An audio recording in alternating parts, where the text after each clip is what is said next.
dan dapat diandalkan. 3. Melakukan perbaikan tiada henti. Akuntabel. Kami bertanggung jawab atas kepercayaan yang diberikan. Panduan perilakunya adalah 1. Melaksanakan tugas dengan jujur, bertanggung jawab, cermat, disiplin, dan berintegritas tinggi. 2. Menggunakan kekayaan dan barang milik negara secara bertanggung jawab, efektif, dan efisien. 3. Tidak menyalahgunakan kewenangan jabatan. Kompeten. Kami terus belajar dan mengembangkan kapabilitas. Panduan perilakunya adalah 1. Meningkatkan kompetensi diri untuk menjawab tantangan yang selalu berubah. 2. Membantu orang lain belajar. 3. Melaksanakan tugas dengan kualitas terbaik. Harmonis, kami saling peduli dan menghargai perbedaan. Panduan perilakunya adalah 1. Menghargai setiap orang apapun latar belakangnya. 2. Suka menolong orang lain. 3.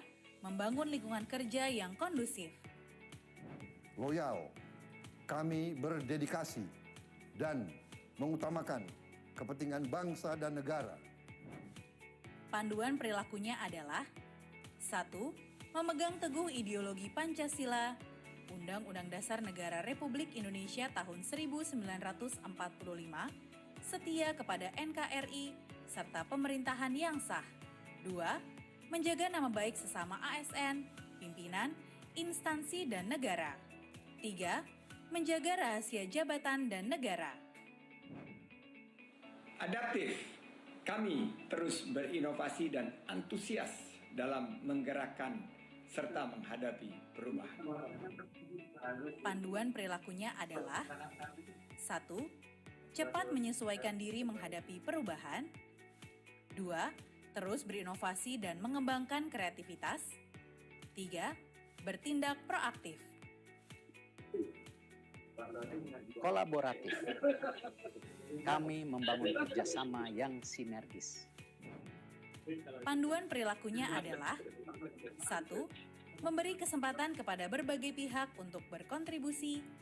2. Terbuka dalam bekerja sama untuk menghasilkan nilai tambah. 3. Menggerakkan pemanfaatan berbagai sumber daya untuk tujuan bersama.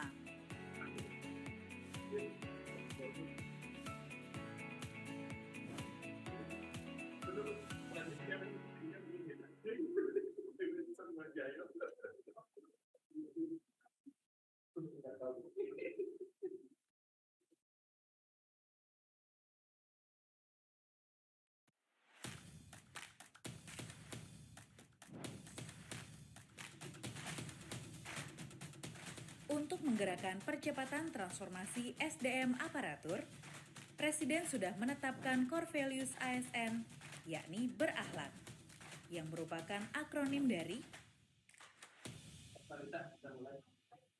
berorientasi pelayanan. Kami berkomitmen memberikan pelayanan prima demi kepuasan masyarakat. Panduan perilakunya adalah 1. Memahami dan memenuhi kebutuhan masyarakat. 2. Ramah, cekatan, solutif, dan dapat diandalkan. 3. Melakukan perbaikan tiada henti. Akuntabel. Kami bertanggung jawab atas kepercayaan yang diberikan. Panduan perilakunya adalah 1. Melaksanakan tugas dengan jujur, bertanggung jawab, cermat, disiplin, dan berintegritas tinggi. 2. Menggunakan kekayaan dan barang milik negara secara bertanggung jawab.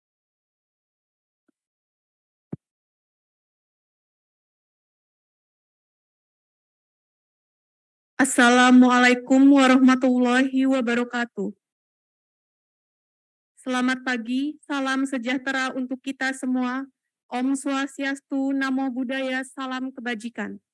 Mengawali acara pagi ini, mari menyanyikan lagu kebangsaan Indonesia Raya. Hadirin dimohon berdiri.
Hadirin disilakan duduk kembali.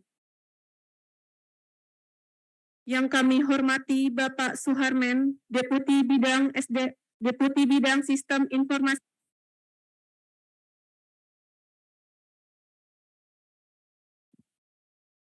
Yang kami hormati Bapak Alex Deni, Deputi Bidang SDM Aparatur Kementerian Pan-RB.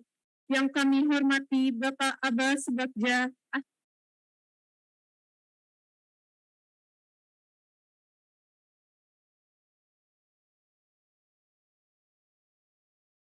serta para tamu undangan yang telah hadir dalam sosialisasi ini. Puji syukur kita panjatkan kehadirat Allah Subhanahu wa Ta'ala, Tuhan yang Maha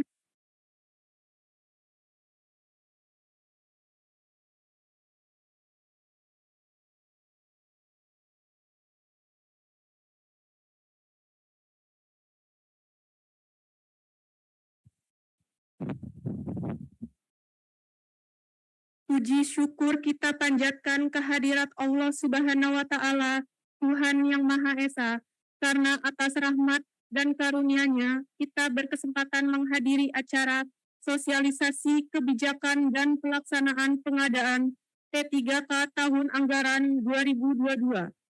Bapak Ibu yang kami hormati, perkenalkan saya Isti Isrohima, pemandu acara pada pagi hari ini. Agar kiranya acara hari ini berlangsung lancar dan sukses, mari kita berdoa menurut kepercayaan masing-masing. Berdoa dimulai.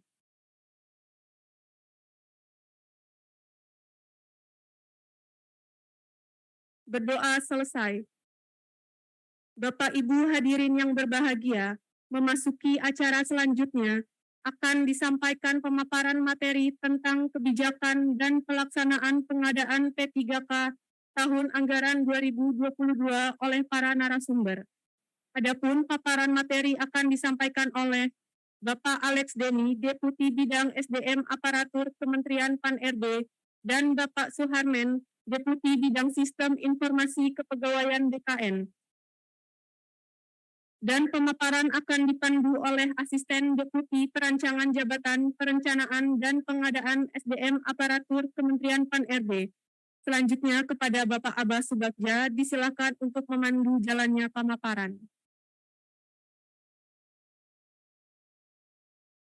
Assalamualaikum warahmatullahi wabarakatuh. Selamat pagi, salam sejahtera untuk kita semua yang sama-sama kita hormati dan kita banggakan. Bapak Deputi di sini sudah hadir. Bapak Alex Deni, beliau adalah Deputi Bidang SDM Aparatur. Terima kasih Pak atas kehadirannya. Nanti beliau akan menyampaikan kaitan dengan grand design untuk ASN kita ke depan, termasuk transformasinya, dikaitkan dengan urgensi pengadaan P3K tahun 2022. Nah ini saya kira Bapak Ibu, mindset kita harus kita samakan terkait dengan ini. Makanya nanti dari Pak Deputi SDM akan menyampaikan poin-poin yang tadi saya sampaikan. Kemudian di sebelah kanan saya ada Bapak Suharmen. Beliau adalah Deputi Sistem Informasi Kepegawaian Badan Kepegawaian Negara yang sehari-hari juga mengawal kita di dalam pengadaan di tahun ini, dan beliau sangat concern sekali sehingga memang kita sama-sama fokus pelaksanaan pengadaan kita ini akan diadakan di tahun 2022. Nanti beliau akan menyampaikan apa-apa saja isu strategis di dalam implementasinya, kemudian juga apa-apa saja yang harus disiapkan oleh kementerian, lembaga, dan pemerintah daerah, termasuk jadwal pelaksanaan. Jadi pelaksanaan ini bukan hanya tergantung kepada BKN ya sebagai institusi pelaksananya, tapi juga dukungan dari Bapak Ibu kementerian lembaga.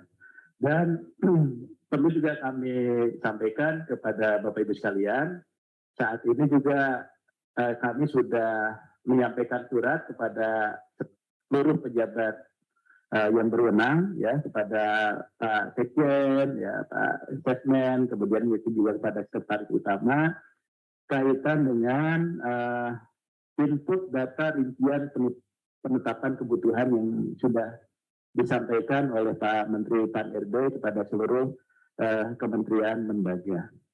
Nah, ini kan menurut rencana bahwa di akhir bulan ini akan dilakukan proses tahapannya, ya termasuk tadi Bapak Ibu kaitan dengan input data terhadap penetapan kebutuhan, mengingat pengumuman pendaftaran itu akan dilakukan di akhir Oktober 2022 itu. Sehingga untuk kelancaran pelaksanaan seleksi ini diharapkan input itu sudah dilakukan di dalam SSC-ASN-nya BKN. Nah, ini barangkali penting karena dari sampai saat ini menurut Pak Deputi tadi Pak Harmen bahwa baru 18 ya Pak ya, 18 instansi yang melakukan input untuk proses pengadaan tahapan ini. Nah, ini saya kira cukup penting Bapak Ibu sekalian. Dari aspek kebijakan untuk guru dan tenaga kesehatan kita juga sudah mengeluarkan instrumen-instrumen untuk tahapan seleksinya, termasuk juga untuk afirmasinya. Nah, itu. Kepala pusat BKN gitu ya, yang juga hadir dan mengawal proses ini. Kemudian juga Pak Deputi di sini juga sudah hadir teman-teman yang sama-sama kita hormati dari Panitia Seleksi Nasional Pengadaan PPDK tahun 2022. Dan Bapak Ibu sekalian, perlu juga kami sampaikan di sini di dalam keputusan Menteri Pan-RB kita juga sudah mengakomodir teman-teman dari Bareskrim Pak Deputi. Bareskrim sudah masuk. Sehingga kemarin itu betul Pak Harmen waktu kantor menyampaikan bahwa dia sudah inti kalau ada apa-apa kita tidak perlu bersurat, jadi dari itu sudah bisa menindaklanjuti apabila terjadi temuan-temuan gitu ya yang memang melanggar aturan yang ada Pak. Dan mereka pun sudah minta surat dari kita supaya bisa menindaklanjuti dan mengawal dari awal Pak proses pengadaan itu. Cuma mereka minta surat Pak dari kita, nanti Mas Surya belum bisa siapkan suratnya dan sudah kita sampaikan juga ke kami. Kemudian yang kedua adalah Bapak Ibu para pemenang, ya para sekjen, para asesmen dan para sestama dan juga para pengelola kepegawaian, termasuk yang sudah gabung. Terima kasih juga para Kakandre BKN Pak yang sudah hadir bersama kita. Nah, mudah-mudahan nanti dari Pak Kakandre setelah ada pemaparan dari Pak Alex dan Pak Harmen juga bisa menyampaikan ya dan menindaklanjuti sesuai dengan tugas kewilayahan masing-masing. Terima kasih tentunya atas kehadiran Bapak Ibu teman-teman semua ya di forum yang berbahagia ini karena ini cukup penting dan memang forum ini Pak Deputi sangat ditunggu-tunggu oleh teman-teman ya untuk kepastiannya dan mudah-mudahan ini bisa menjawab ya kegalauan dan pertanyaan dari teman-teman semua kapan pelaksanaan seleksi akan dilakukan. Sehingga setelah sosialisasi ini teman-teman kementerian, lembaga dan Pemda sudah bisa melakukan langkah-langkah persiapan untuk pelaksanaan seleksi tahun 2022. Tapi yang paling penting tadi untuk data itu menjadi penting karena itu adalah bagian yang cukup signifikan untuk keberlangsungan pengadaan tahun 2022. Nah, oleh sebab itu nanti dari Pak Deputi SDM Aparatur, Pak Alex Beni akan menyampaikan tadi seperti saya sampaikan dan nanti selanjutnya Pak Harmen akan menyampaikan dari aspek kebijakan implementasinya ya dari peraturan Menpan yang sudah diturunkan dari Permen 429 dan ke beberapa keputusan Menteri Pan-RB. Barangkali itu sebagai pengantar, selanjutnya kami persilahkan kepada Bapak Alex Beni, Deputi Bidang SDM Aparatur, untuk menyampaikan pencerahan dan beberapa informasi terkait dengan kebijakan pengadaan tahun 2022. Kepada Pak Deputi kami persilahkan.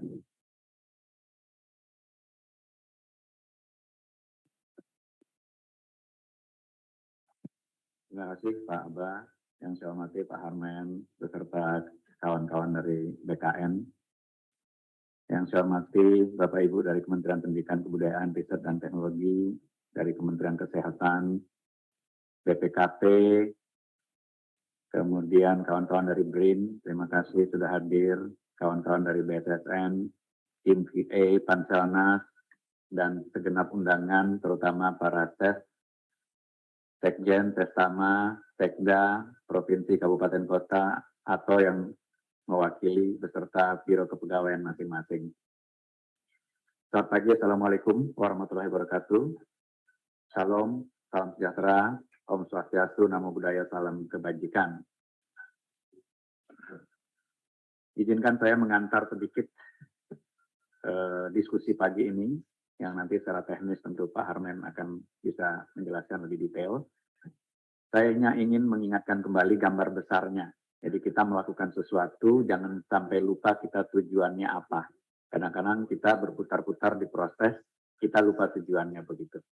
Nah, karena itu saya tidak akan pernah bosan mengingatkan tujuan kita adalah memenangkan visi misi pemerintah, dalam hal ini Presiden, kemudian beliau sudah menetapkan prioritas kerja 5 tahun ini, dan tentu kita berkewajiban untuk mendukung pencapaian prioritas kerja itu.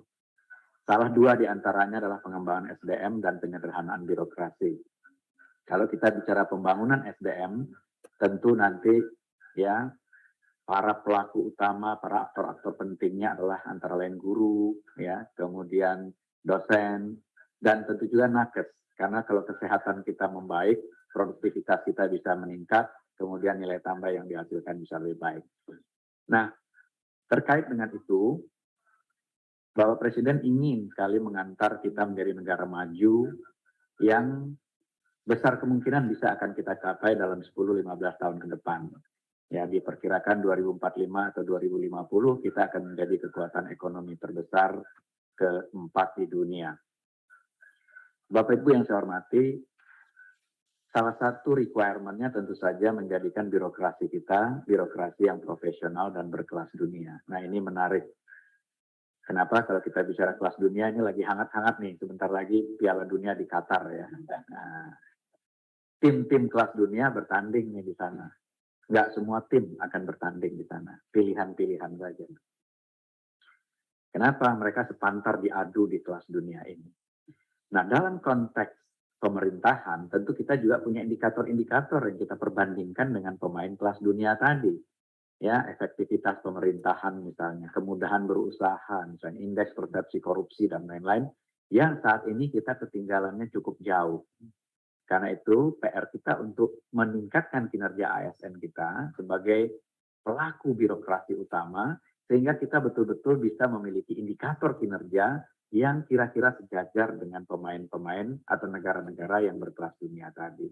Inilah tujuan kita. Jadi jangan sampai kita melupakan tujuannya pada saat kita melakukan aktivitas-aktivitas penting sebagai milestone untuk mencapai tujuan itu.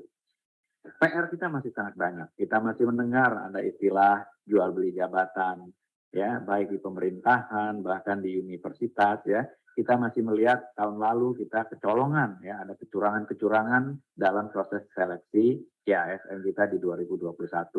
Itulah sebabnya mengapa kami dengan BKN itu belajar terus nih, bagaimana memperbaiki proses, bagaimana memitigasi resiko, bagaimana memastikan kualitas dari rekrutmen kita dari waktu ke waktu berjalan makin lama makin baik. Bapak Ibu yang saya hormati, contoh sederhana saja ya. Kalau kualitas pendidikan kita belum baik, maka orang-orang yang punya uang akan mengirim anaknya sekolah ke luar negeri. Bayangkan 2021 saja, ya, itu lebih dari 53.000 mahasiswa kita sekolah keluar. Nah, ini tentu devisanya keluar. Sebaliknya, kalau kualitas pendidikan kita baik, tentu negara-negara tetangga akan mengirim ya anak-anaknya untuk bersekolah ke kita. Nah, itulah salah satu mengapa kualitas pendidikan ini perlu kita pikirkan dengan baik. Kesehatan misalnya. Tahun lalu 2 juta WNI berobat ke luar negeri setiap tahun.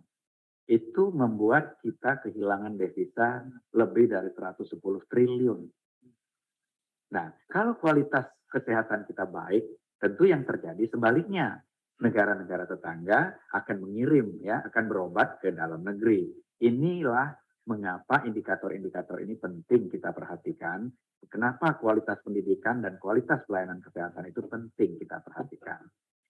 Dalam konteks ini, reformasi birokrasi perlu dilakukan dengan baik. Tetapi kita juga menyadari kenyataan di lapangan bahwa ada PR-PR kita yang belum selesai, sehingga reformasi birokrasi ini, kok baru ngomong? Saya udah share nih, belum bisa. Oke, mohon maaf. No, diam saja nih, belum di-share. Oke, saya cek lagi. Tolong dicek sekali lagi, sudah ada belum?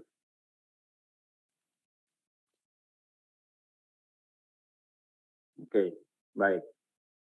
Sekali lagi, tadi kita sudah bicara bagaimana prioritas pemerintah. Mohon maaf, ternyata nggak tayang di Zoom. Saya pikir sudah tayang. Ya. Kemudian kita diharapkan membangun birokrasi yang makin profesional dan berkelas dunia. Ini saya ulang sedikit ya. Nah, bicara kelas dunia, tadi saya cerita sebentar lagi ada Piala Dunia di Qatar. Ya. Tim-tim kelas dunia bertarung di situ. Indikatornya tentu ya, bagaimana sportivitas, bagaimana endurance, bagaimana skills, bagaimana ya produktivitas mereka bertarung di situ. Negara juga sama. Dalam konteks negara, kita tentu ingin membandingkan indikator-indikator penting kita dengan pemain-pemain atau negara-negara maju yang berkelas dunia tadi. Dan ini kalau kita lihat indikator kita, ketinggalannya cukup jauh dibandingkan negara-negara maju. Nah, belum lagi kasus-kasus yang mendasar masih terjadi ya. Jual beli jabatan itu kan kasus yang basic sekali yang harusnya tidak boleh terjadi lagi di era transparansi seperti sekarang. Di era digital seperti ini, kalau masih ada yang curang, masih ada yang jual beli itu kebangetan karena viralnya cepat banget tuh ini. Ya. Nah, Bapak Ibu yang saya hormati, tadi saya cerita bagaimana kalau kualitas pendidikan kita dianggap belum baik, maka anak-anak Indonesia yang punya kemampuan itu tentu dikirim oleh orang tuanya sekolah ke luar negeri. 53.000 lebih ya tahun lalu mahasiswa kita sekolah keluar. LPDP juga mengeluarkan biaya yang tidak sedikit menyekolahkan anak-anak kita keluar. Tetapi sebaliknya, kalau kualitas pendidikan kita baik, tentu orang yang akan mengirim mahasiswanya ke Indonesia. Ini akan mendatangkan devisa, devisa akan meningkatkan pendapatan negara ujung-ujungnya akan bisa membuat anggaran untuk ASN diperbaiki, yang ujung-ujungnya gaji ASN bisa diperbaiki. Kesehatan tadi, 2 juta setahun berobat ke luar negeri setiap tahun. 110 triliun ya devisa kita hilang ke luar negeri. Kenapa? Karena mungkin dianggap kualitas berobat di luar negeri lebih tinggi daripada kualitas berobat di dalam negeri. Nah, bayangkan kalau kualitas nakes kita baik, rumah sakit kita baik, dan lain-lain. Kita justru akan bisa mendatangkan devisa karena mungkin nanti orang-orang kaya dari Filipina, Bangladesh, Vietnam itu akan berobat ke Indonesia.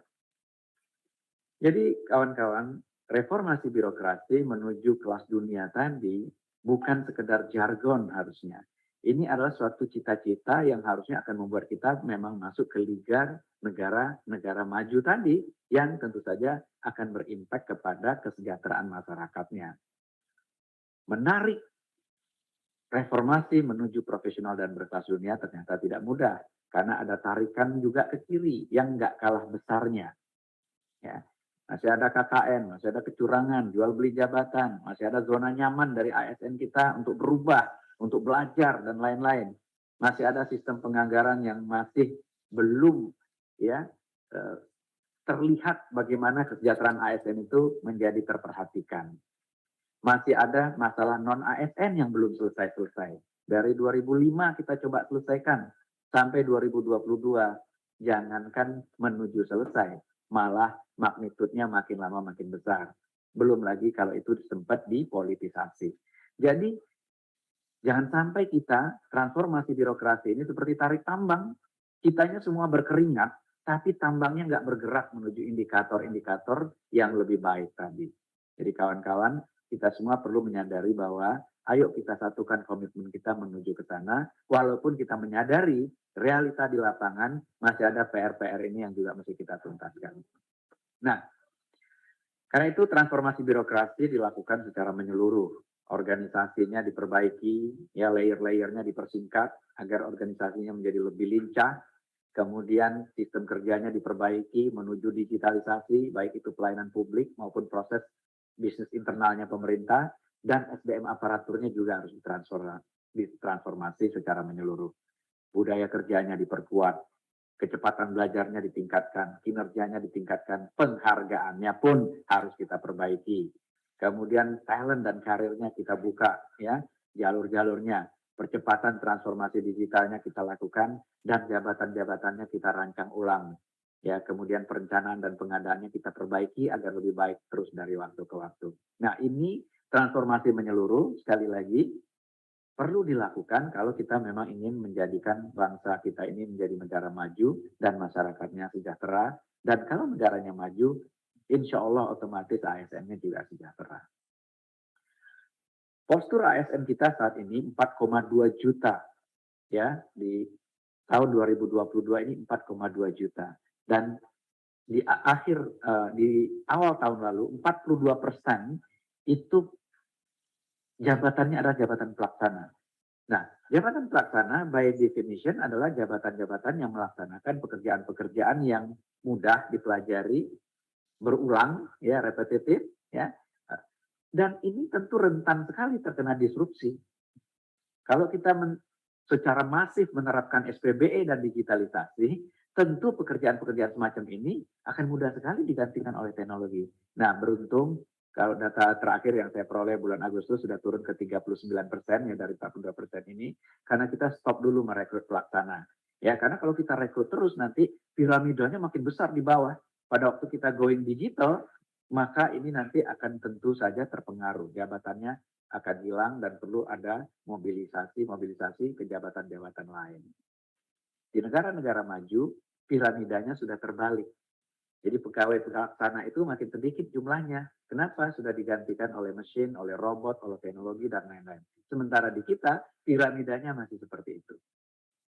Nah, Bapak Ibu yang saya hormati, karena itu rekrutmen 2022, ya, kami waktu itu dari Kementerian PAN dan RB mengeluarkan edaran bahwa pengadaannya untuk sementara fokus PPPK dulu deh. Karena PNS kita ini mesti kita kaji terus, ya, berapa sih butuhnya kita nih dalam jangka panjang. Jangan sampai kita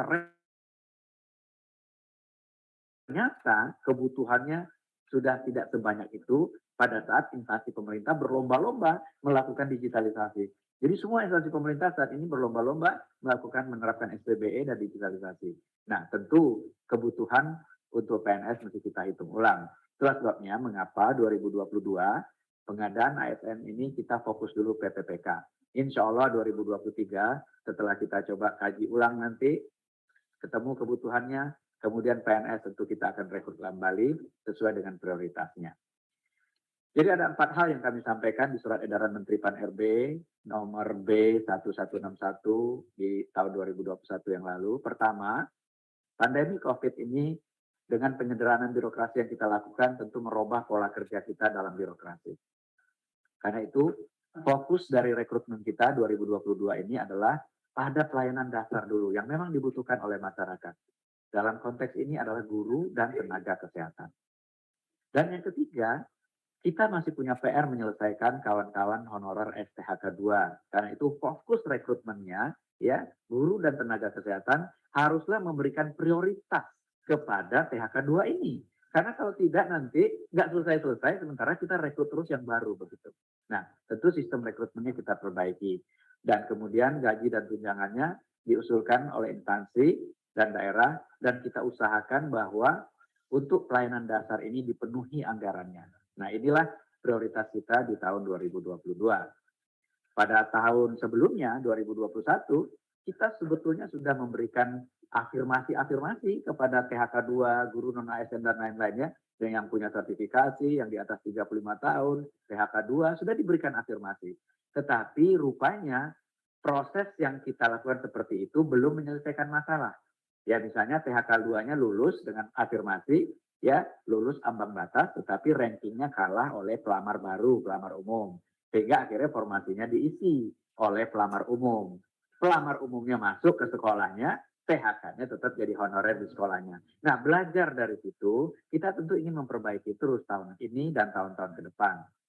Jadi, tahun lalu, walaupun Kemendikbud menyatakan kita butuh guru, jumlahnya itu 1 juta lebih begitu, ternyata formasi yang disampaikan itu hanya 500-an, dan kemudian yang lulus itu sekitar 293.000 dan seterusnya. Nah, dalam konteks inilah perbaikan-perbaikan kita lakukan di tahun 2022. Jadi kebutuhan nasionalnya kita hitung, ya, dan kemudian formasinya diusulkan, kemudian kita tetapkan. Apa yang membedakan tahun lalu dengan tahun sekarang dalam konteks menghitung formasi dan mengusulkan formasi serta menetapkan formasinya?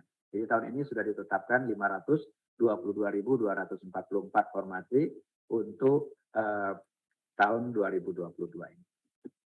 Nah, terkait dengan guru, sudah kita keluarkan Permen PAN nomor 20 tahun 2022, di mana pengadaan PPK JF guru ini ada konteks prioritas dan pelamar umum. Jadi konteks pelamar prioritas adalah orang yang tahun lalu ikut tes dan sudah lulus ambang batas. Itu kita prioritaskan dulu untuk mendapatkan formasi. Kemudian PHK 2 kita prioritaskan dulu untuk mendapatkan formasi di sekolah asalnya, dan seterusnya tenaga non-ASN yang terdaftar di Dapodik. Nah, barulah kemudian setelah formasi itu dikunci ya sesuai dengan yang sudah lulus dan PHK 2 dan lain-lain tadi, barulah pelamar umum kemudian kita buka. Itu sudah kita tetapkan dan insya Allah itu mudah-mudahan bisa mengurai persoalan yang kemarin ini tidak selesai dengan proses yang kita lakukan di tahun 2021. Kemenkes juga begitu ya. Jadi kebutuhannya ditetapkan secara nasional, kemudian Pemda mengusulkan berdasarkan oleh Kemenkes dan kemudian diberikan afirmasi-afirmasi terhadap kawan-kawan yang disabilitas di daerah 3T yang sudah mengabdi ya, dengan usia 35 tahun ke atas dengan masa kerja paling singkat 3 tahun dan seterusnya. Jadi afirmasi-afirmasi ini diharapkan juga menyelesaikan persoalan-persoalan non-ASN. Begitu juga terkait dengan dosen dan kemudian tenaga teknis lainnya. Jadi Permen PAN 20 2022 memperbaiki proses yang tahun lalu itu usulannya langsung datang dari kementerian lembaga dan daerah, ditetapkan oleh Menpan RB, kemudian proses seleksinya CASN-nya melamar ke formasi yang telah ditetapkan. Ya misalnya Pak Budi melamar menjadi guru yang dibuka lowongan formasinya di sekolah tertentu. Nah ternyata dengan proses seperti itu, dibuka formasinya kebutuhannya oleh Kemendikbud 1,2 juta, ternyata formasi yang diusulkan itu adalah 500.000 dan yang lulus hanya 293.000. Dan yang membuat kita juga perlu memperhatikan ini lebih detail adalah ternyata lowongan guru di daerah 3T itu lebih dari 117.000 tidak ada pelamarnya. Jadi kita butuh guru tapi nggak ada yang ngelamar begitu. Nah ini kan tentu perlu kita perbaiki. Padahal passing grade-nya sudah kita turunkan terus, yang bisa berakibat kualitas guru kita turun terus dari waktu ke waktu. Nah 2022 kita berharap formasi oleh Pemda itu berdasarkan data rekomendasi dari Kemendikbud. Karena Kemendikbud lah yang punya informasi kebutuhan secara nasional. Nah berdasarkan itu kita harapkan Pemda mengusulkan kebutuhannya. Namun ternyata kita masih punya challenge. Ya, kita merasa ya Kemdikbud merasa dengan Kementerian Keuangan anggarannya sudah disediakan, tapi Pemda merasa anggarannya belum disediakan secara penuh. Nah ini juga ternyata masih jadi PR buat kita perbaikan lagi ke depannya. Tetapi paling tidak sekarang Pemda dalam hal mengusulkan formasi sudah mengacu kepada perhitungan secara nasional yang ditetapkan oleh Kemendikbud. Dan proses seleksinya berdasarkan prioritas yang tadi saya ceritakan. Dan dalam konteks ini diharapkan proses seleksi antara pelamar umum atau new recruit dengan guru honorer khususnya PHK 2 tentu tidak kita samakan gitu ya. Jadi prioritas-prioritas ini kita tetapkan terlebih dahulu baru kemudian pelamar umumnya kita seleksi. Dan alokasi formasi itu bisa dilakukan oleh Pemda kepada daerah-daerah yang membutuhkan yang barangkali ya pelamarnya tadi tidak ada di tahun lalu itu. Jadi sekarang pelamar umum bisa dialokasikan oleh Pemda ke sekolah-sekolah di daerah 3T yang tadinya tidak ada pelamarnya. Jadi mudah-mudahan distribusi guru kita juga menjadi lebih baik tahun ini dibandingkan proses rekrutmen yang kita lakukan tahun lalu. Nah, syaratnya apa? Syaratnya tentu datanya harus rapi. Nah, dalam hal ini Pemda bertanggung jawab untuk akuntabilitas data yang kemudian diverifikasi oleh Kemendikbudristek. Nah, ini nanti mungkin Pak Harmen akan cerita apa tantangannya di lapangan dan bagaimana kita akan menyelesaikan tantangan-tantangan itu.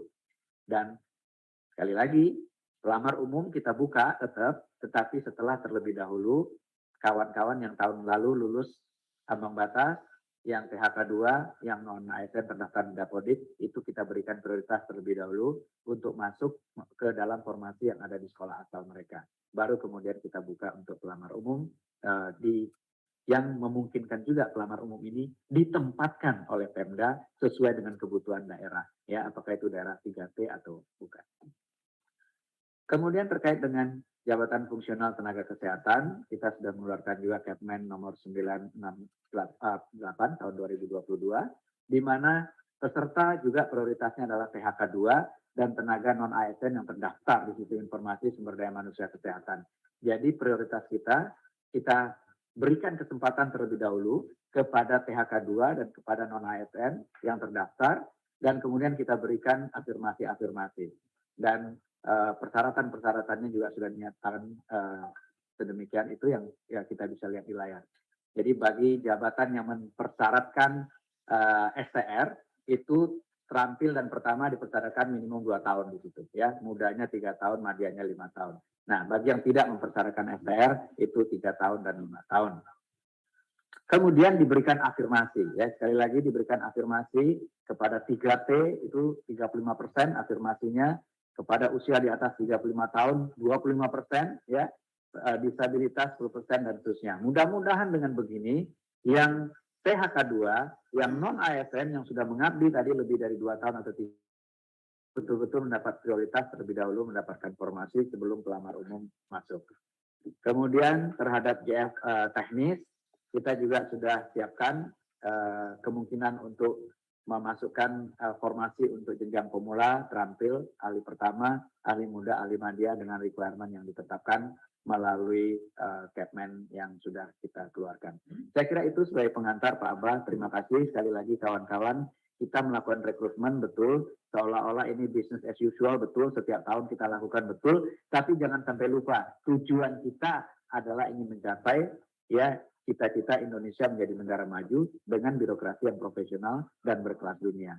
Ada realitas di lapangan, betul, harus kita balance dengan, ya, bagaimana realitas di lapangan itu kita coba selesaikan. Tentu tidak mungkin memuaskan semua pihak, tetapi paling tidak kita tidak lupa tujuan utamanya, kita mau ikut Piala Dunia.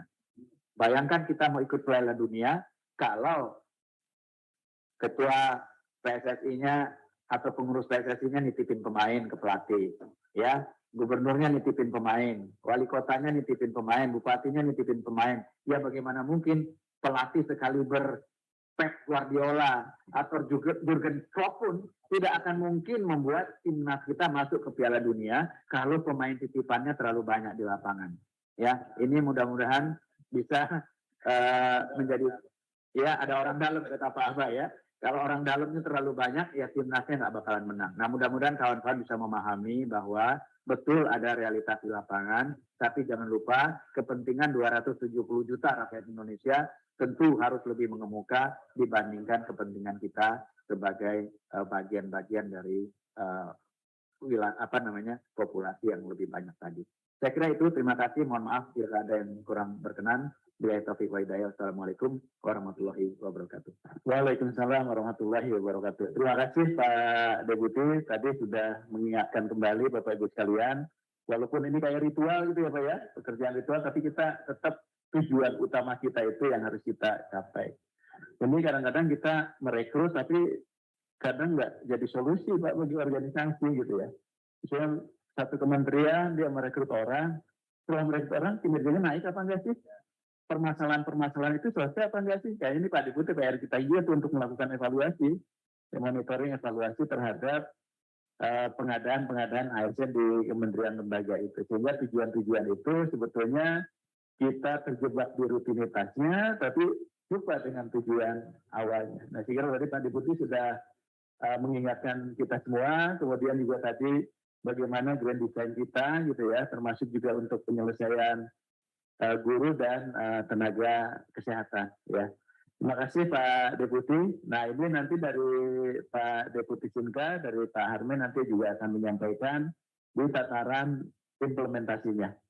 Dan harapannya Bapak Ibu sekalian nanti setelah Pak Deputi Pak Alex, Pak Deputi SDM dengan Pak Deputi Sinka menyampaikan, Nanti teman-teman bisa setelah ini koordinasi dengan kantor-kantor regional ya, termasuk juga dengan teman-teman BKN ya, supaya komunikasinya itu bisa langsung ya Pak Deputi ya, gitu ya Pak Soni ya, Pak Deputi nanti supaya kalau ada masalah-masalah itu bisa diselesaikan gitu ya. Dan kebetulan Pak Soni juga ada di tempat terus ya dalam 3 tahun terakhir ke depan gitu ya, nggak akan kemana-mana. Nungguin teman-teman tamunya gitu ya akan datang. Jadi nanti silakan setelah ini Bapak Ibu, tadi Pak Deputi sudah sampaikan terbuka untuk teman-teman kita bisa datang ke Kanrek untuk koordinasi untuk teman-teman Pemda gitu juga, termasuk untuk teman-teman yang di kementerian lembaga. Selanjutnya kami persilahkan kepada Pak Sarmen, Pak Deputi Sinka BKS. Saya persilahkan Pak. Terima kasih Pak. Assalamualaikum warahmatullahi wabarakatuh. Selamat pagi dan salam sejahtera bagi kita semua. Yang kami hormati Pak Alex, Deputi SDMA, Kementerian PAN-RB, yang kami hormati Pak Abah, Aspek Perencanaan dan Pengadaan Kebutuhan ASN, Pak Soni Sultana, Kepala Pusat Pengembangan Sistem Seleksi Badan Kepegawaian Negara, serta tentu saja yang kami hormati dan kami banggakan rekan-rekan Kepala BKD, BKP SDM, Kepala Biro SDM, Kementerian Lembaga yang hadir pada Selamat pagi, Bapak Ibu pejabat dan pegawai Kementerian Pendayaan Aparatur Negara dan Reformasi Birokrasi. Sesaat lagi kita akan mendengarkan bersama lagu kebangsaan Indonesia Raya. Selama mendengarkan lagu kebangsaan Indonesia Raya, Bapak Ibu dimohon berdiri dengan sikap sempurna. Terima kasih.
Terima kasih, kami lanjutkan karena tadi ada interrupt sebentar. Yang kami hormati seluruh peserta, Kepala BKD, BKP SDM, Kepala Biro SDM, instansi pusat dan daerah yang hadir pada kegiatan sosialisasi pada pagi hari ini. Pertama-tama tentu kita patut bersyukur bahwa kita semua masih diberikan kesehatan sehingga bisa melaksanakan kegiatan sosialisasi persiapan pelaksanaan seleksi calon aparatur sipil negara tahun 2022 pada pagi hari ini. Bapak Ibu yang saya hormati, saya akan coba untuk share screen terkait dengan bagaimana kita akan melakukan persiapan pelaksanaan seleksi tahun 2022 ini terkait dengan sebagaimana disampaikan oleh Pak Deputi SDMA tadi, fokus utama kita pada tahun ini adalah pengadaan seleksi aparatur sipil negara untuk pegawai pemerintah dengan perjanjian kerja. Bapak Ibu yang saya hormati, kalau kita berbicara seleksi, tentu saja harus ada dasar hukum yang kuat untuk melaksanakan itu. Sehingga setiap aktivitas yang akan kita laksanakan kemudian dapat dipertanggungjawabkan baik secara hukum ataupun di dalam teknis pelaksanaan ke depan. Bagaimanapun juga pelaksanaan ini tentu akan diaudit oleh pihak-pihak yang berwenang, terutama teman-teman dari Badan Pemeriksa Keuangan terkait dengan apakah pelaksanaan ini sudah sesuai dengan ketentuan yang ditetapkan. Selain itu, dasar hukum ini juga penting bagi Panselnas untuk bekerja, termasuk di dalam menentukan apakah seseorang kemudian bisa dikategorikan sebagai lulus seleksi atau tidak lulus seleksi berdasarkan keputusan Menteri Pan-RB terkait dengan penetapan passing grade termasuk afirmasinya yang tadi sudah disampaikan oleh Pak Deputi SDMA. Jadi kalau kita berbicara formasi, ini adalah alokasi formasi pada saat ditetapkan oleh Pak Menteri pada saat awal. Kemudian di dalam perkembangannya ada beberapa institusi yang mengajukan membatalkan formasi. Tadi sudah disampaikan oleh Pak Deputi SDMA, ada perbedaan sedikit sekitar 10.000 formasi instansi-instansi yang kemudian mengundurkan diri. Salah satu instansi yang mengundurkan diri yang masuk suratnya ke kami yang ditujukan ke Pak Menteri Pan-RB tetapi juga ditembuskan kepada Kepala BKN adalah misalnya DKI. DKI yang tadinya mendapatkan formasi untuk P3K guru, P3K tenaga kesehatan, dan P3K teknis lainnya, kemudian bersurat karena keterbatasan ada sesuatu dan lain hal, kemudian mengajukan untuk tenaga kesehatan dan teknis lainnya untuk tahun 2022 ini belum bisa dilaksanakan. Tetapi untuk P3K guru, terkait dengan formasi yang sudah ditetapkan oleh Pak Menteri, itu tetap akan dilaksanakan. Nah, informasi ini tentu nanti akan juga berdampak terhadap sistem seleksi calon aparatur sipil negaranya, karena dalam sistem seleksi masih terdapat formasi-formasi yang berdasarkan formasi yang ditetapkan di awal, kemudian sudah disetujui oleh Pak Menteri untuk dikeluarkan, maka tentu formasi ini akan kita keluarkan agar Bapak Ibu nanti yang akan mendaftar di formasi-formasi tadi tidak mendaftar pada formasi yang kosong atau istilah kami adalah zong, sehingga Bapak Ibu kemudian bisa mendaftar pada formasi-formasi yang memang dibuka dan disediakan oleh instansi, baik itu instansi pusat ataupun instansi daerah. Nah, kalau kita berbicara terkait dengan mekanisme atau tahapan di dalam pengadaan pegawai pemerintah perjanjian kerja ini sebagaimana diatur di dalam PP 49 2018, mulai dari mekanisme perencanaan, kemudian dilakukan pengumuman lowongan nanti ke depan, beberapa waktu ke depan akan dilakukan pengumuman terkait dengan lowongan apa saja yang akan dilakukan, yang akan dibuka. Nah, tentu lowongan ini setelah Bapak Ibu di instansi selesai memasukkan daftar formasinya. Untuk instansi daerah, prosesnya sudah selesai dilakukan karena sifatnya diinjek langsung ke dalam database sistem seleksi calon aparatur sipil negara.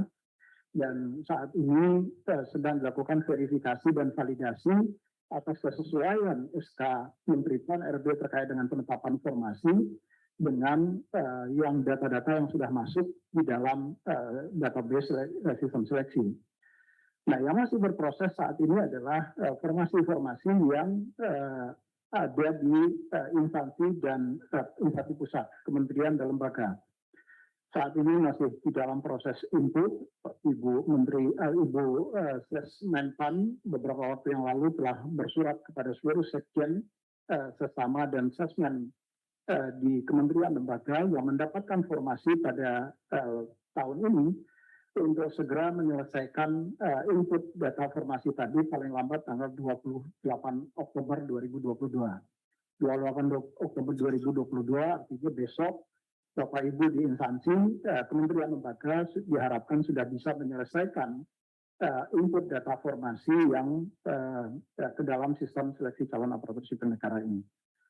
Nah, setelah Bapak Ibu selesai melaksanakan input data formasi tadi, nanti BKN, kantor pusat BKN dalam hal ini adalah Direktorat Pengadaan dan Kepangkatan akan melakukan verifikasi terhadap formasi tadi, apakah formasi yang sudah Bapak Ibu input ke dalam sistem seleksi calon aparatur sipil negara konsisten dengan surat keputusan Menteri PAN RB terkait dengan penetapan formasi bagi kementerian lembaga.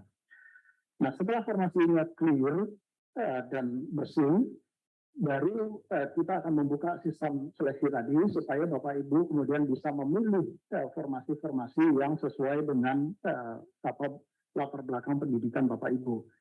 Dan Bapak Ibu kemudian bisa melakukan melamar melalui sistem, tidak ada transaksi apapun di situ. Bapak Ibu cukup mendaftar melalui sistem seleksi calon aparatur sipil negara. Kemudian dilakukan seleksi, ada 2 seleksi yang dilakukan karena ini adalah P3K. Kalau untuk PNS ada 3 tahapan seleksi, yaitu seleksi administrasi, seleksi kompetensi dasar, dan seleksi kompetensi bidang untuk melihat kesesuaian antara kualifikasi pendidikan dengan bidang pekerjaan yang akan Bapak Ibu lamar. Tetapi karena ini adalah P3K, maka seleksinya hanya ada 2, yaitu seleksi administrasi dan seleksi kompetensi. Kemudian setelah dilakukan seleksi, nanti akan ada pengumuman hasil seleksi dan selanjutnya dilakukan pengangkatan menjadi pegawai pemerintah dengan perjanjian kerja.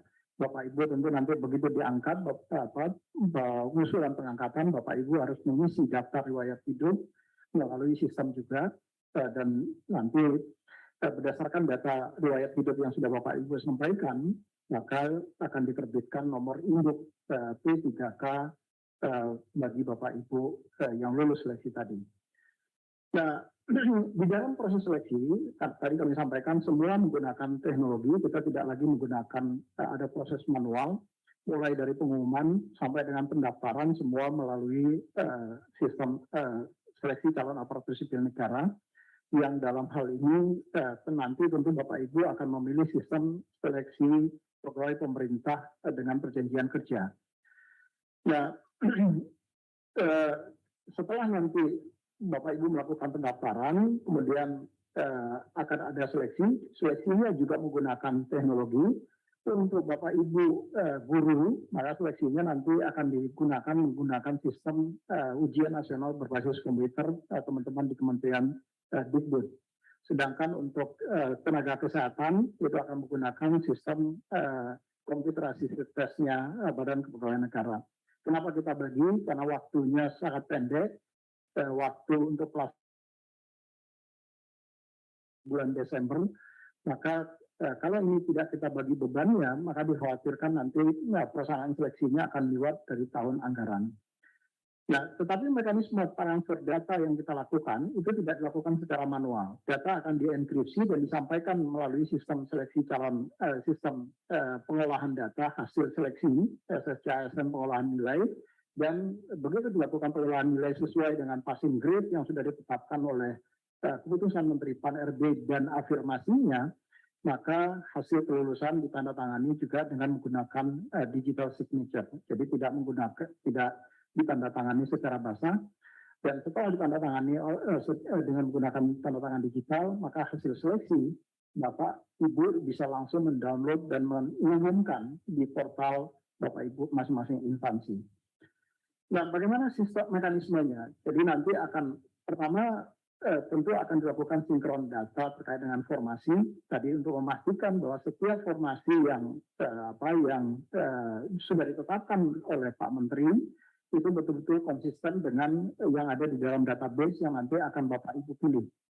Kemudian admin dari masing-masing instansi melakukan setting terhadap beberapa variabel yang harus dilakukan di situ, termasuk waktu pendaftaran, tanggal dan jam berapa pendaftaran itu akan ditutup. Dan tentu ini akan seragam untuk seluruh nasional. Kemudian setelah dilakukan setting beberapa variabel tadi, kemudian dilakukan pembukaan untuk pendaftaran. Banyak Bapak Ibu guru yang bertanya kepada kami kapan sih ini akan dibuka gitu. saya selalu mengatakan ini akan dibuka setelah formasinya tadi betul-betul clear dan clean. Karena jangan sampai nanti Bapak Ibu terjebak mendaftar pada formasi yang sebetulnya formasinya ternyata tidak ada. Gitu. Ini tentu untuk kepentingan Bapak Ibu semua, kami ingin memastikan bahwa Bapak Ibu kemudian tidak mendaftar pada formasi yang kosong. Kemudian setelah itu Bapak Ibu membuat akun dan melakukan pendaftaran dan memilih formasi yang akan Bapak Ibu lamar. Setelah Bapak Ibu melamar, kemudian ada tugas instansi untuk melakukan verifikasi terhadap persyaratan administrasi yang Bapak Ibu sampaikan dan melakukan pengumuman hasil verifikasi administrasi tadi. Setelah itu ada periode sanggah Bapak Ibu yang merasa dirugikan selama di dalam proses seleksi administrasi, Bapak Ibu bisa mengajukan sanggah kepada instansi kenapa misalnya Bapak Ibu kemudian tidak masuk atau tidak lulus. Mekanisme sanggah ini wajib dijawab oleh instansi karena mereka kemudian yang melakukan verifikasi terhadap seleksi administrasi tadi. Setelah masa sanggah lewat waktunya, maka akan diumumkan hasil orang-orang yang lulus seleksi administrasi, kemudian BKN maupun teman-teman di Kementerian Dikbud menyusun jadwal untuk pelaksanaan seleksinya. Setelah kita umumkan jadwalnya, dilakukan seleksi, dan hasil seleksi juga setiap hari dengan menggunakan enkripsi yang disiapkan oleh teman-teman di Badan Cyber dan Sandi Negara, disampaikan menggunakan API service ke sistem pengolahan nilai. Nah, setelah dilakukan pengolahan nilai, baru diumumkan hasil seleksinya sebelum sanggah. Setelah dilakukan pengumuman hasil seleksi, kemudian dibuka kembali periode sanggah untuk Bapak Ibu yang merasa dirugikan di dalam nilainya misalnya tidak sesuai dengan yang hasil pengolahan dengan yang Bapak Ibu peroleh pada saat seleksi. Di periode sanggah ini kemudian kalau ternyata Bapak Ibu benar tentu ada perubahan di dalam penilaiannya, kemudian tetapi tentu saja nanti karena ini semua akan terrecord di dalam database server sistem seleksi, maka tentu instansi wajib untuk menjawab atas sanggahan yang Bapak Ibu sampaikan.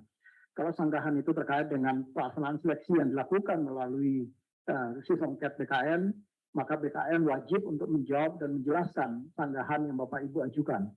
Dan begitu juga kalau sanggahan itu karena Bapak Ibu mengikuti seleksi melalui sistem UNBK, maka teman-teman di UNBK wajib untuk menjawab sanggahan kalau Bapak Ibu merasa dirugikan atas nilai-nilai yang diperoleh. Kemudian setelah selesai jawaban sanggah, dilakukan pengolahan nilai akhir dan baru kemudian dilakukan pengumuman kelulusan.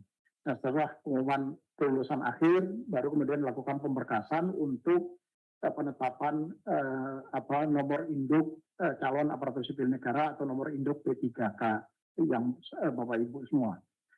Nah, ini adalah proses bisnis secara keseluruhan. Peserta membuat akun bagi PPK ini bagi peserta membuat akun. Sistem seleksi calon aparatur sipil negara akan memvalidasi data Bapak Ibu membandingkan dengan data NIK yang ada di Dukcapil. Jadi nanti akan divalidasi by sistem ke Dukcapil untuk memastikan Bapak Ibu memang nomor induk kependudukannya konsisten dengan data yang ada di dalam database Dukcapil. Nah, bagi yang teman-teman di tenaga kesehatan, karena ini adalah seleksi untuk tenaga kesehatan dilakukan secara tertutup, nah, artinya tertutup dilakukan hanya bagi mereka yang terdaftar di dalam database PHK2 BKN yang berprofesi sebagai tenaga kesehatan dan database sistem informasi SDM kesehatan yang di Kementerian Kesehatan, maka dilakukan filtering terhadap data di SI SDMK. Kemenkes untuk memastikan bahwa Bapak Ibu memang terdaftar di dalam dua database tadi, baik itu database PHK2 ataupun di dalam database SI SDMK. Kemudian kalau dua-duanya sudah terkonfirmasi Bapak Ibu memang ada di dalam salah satu dari database tadi, maka Bapak Ibu kemudian akan mengikuti seleksi administrasi dan Bapak Ibu bisa melanjutkan pendaftaran. Dan kemudian dilakukan seleksi administrasi oleh instansi. Setelah seleksi administrasi ada sanggah dan peserta yang lulus seleksi akan mengikuti seleksi berbasis komputer menggunakan sistem CAT BKN. Untuk guru juga sama, tetapi guru ada skema. Jadi ada skema yang P1, P2, dan P3 atau fasilitas umum. Tadi sudah disampaikan oleh Pak Deputi SDMA, untuk yang P1 ini diprioritaskan bagi mereka-mereka yang sudah lulus passing grade pada seleksi tahun 2021 yang lalu. Ini by system akan ditempatkan di mereka-mereka ini akan ada di prioritas mana? Prioritas 1, prioritas 2, atau prioritas 3. Nanti kalau mereka adalah prioritas 1, maka yang bersangkutan akan langsung dilakukan penempatan bagi P1 dan kemudian ada pemberkasan. Tapi Bapak Ibu tetap harus melakukan registrasi supaya untuk melakukan konfirmasi saja. Jadi Bapak Ibu yang berada P1 tetap harus melakukan konfirmasi, mendaftar untuk dilakukan konfirmasi apakah Bapak Ibu masih ada atau sebetulnya Bapak Ibu sudah tidak ada. Jadi bagi yang P1 kemarin, yang sudah lulus seleksi di 2021 kemarin, yang lulus passing grade, perlu tetap melakukan konfirmasi. Kemudian dilakukan penempatan, hanya saja kalau kemudian penempatannya ternyata instansi Bapak Ibu tidak membuka formasi, maka nanti Bapak Ibu akan dialirkan ke P2. Bapak Ibu akan mengikuti seleksi, tetapi seleksinya hanya menggunakan mekanisme observasi bagi P2 dan P3.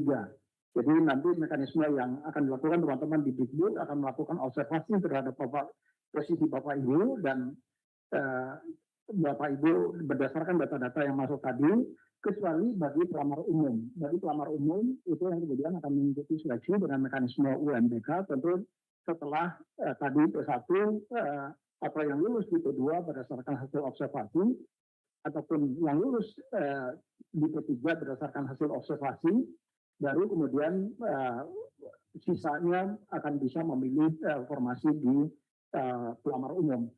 Hanya saja kembali ini yang juga masih menjadi perdebatan, apakah formasi pelamar umum ini atau P4 ini masih memungkinkan nggak waktunya untuk kita buka? Karena seperti tadi saya sampaikan, ini berada di injury time. Jadi di bulan Desember yang waktunya adalah sangat sempit, ada mekanisme pertanggungjawaban anggaran yang harus dilakukan oleh teman-teman Dikbud kepada Kementerian Keuangan. Kalau ini bisa diselesaikan sebelum tanggal 12 Desember, pelamar umum ini akan bisa kita buka. Ini yang nanti kami perlu mendapatkan kepastian dari teman-teman Dikbud, apakah kita akan membuka formasi di pelamar umum ini. Kalau ini tidak bisa dibuka, maka tentu pelamar umum akan dinaikkan statusnya menjadi ke P3. Nah ini yang nanti perlu tapi P3 dan P2 dan P3 tentu akan digabung nanti posisinya, karena mereka adalah berada pada level yang sama dan mereka adalah yang juga sudah terdaftar di dalam database-nya Dapodik maupun PHK2-nya BKN. Jadi ada skema penyederhanaan kalau misalnya 3 tahapan ini tidak memungkinkan waktunya kita laksanakan pada tahun ini juga. Itu salah satu yang kemudian akan menjadi kendala di dalam waktu yang pendek ini. Nah, setelah semua sesuai dengan posisinya, saya memang hari ini tadi malam teman-teman di Kementerian Dikbud sudah menyelesaikan mekanisme pertukaran data antara sistem seleksi calon aparatur sipil negara dengan sistem di database Dapodik. Hari ini akan dilakukan uji coba, ini sedang berlangsung. Teman-teman di Dikbud sedang ada di Badan Kepegawaian Negara untuk melakukan simulasi supaya tidak ada orang yang salah kamar, supaya tidak ada orang yang kemudian misalnya dia sebetulnya honor di SD1 tetapi kemudian SD1-nya karena buka formasi tapi ternyata terlempar ke SD nomor 3 misalnya. Nah ini harus dipastikan betul Bapak Ibu, kemudian tidak ada yang salah kamar. Kadangkala sudah kita pastikan pun masih tetap saja karena datanya ada ratusan ribu di database Dapodik, potensi-potensi seperti itu tetap masih ada. Tetapi ini yang kita coba antisipasi semaksimal mungkin potensi risiko tadi dengan simulasi yang kita lakukan bersama-sama dengan teman-teman di Kementerian Dikbud. Kalau simulasi ini kemudian sukses pada hari ini dan instansi pusat bisa menyelesaikan penginputan formasi sebagaimana surat Ibu Sesmen Pan RW yaitu besok, maka kami optimis paling lambat tanggal 31 Oktober besok sistem seleksi ini sudah bisa kita buka untuk Bapak Ibu bisa melakukan pelamaran. Tetapi kalau ini belum selesai, maka tentu saja kami harus memastikan terlebih dahulu formasi-formasi tadi Bapak Ibu kemudian tidak mendaftar pada formasi yang zong atau yang sebetulnya tidak dibuka tetapi masih ada di dalam database SSCISN.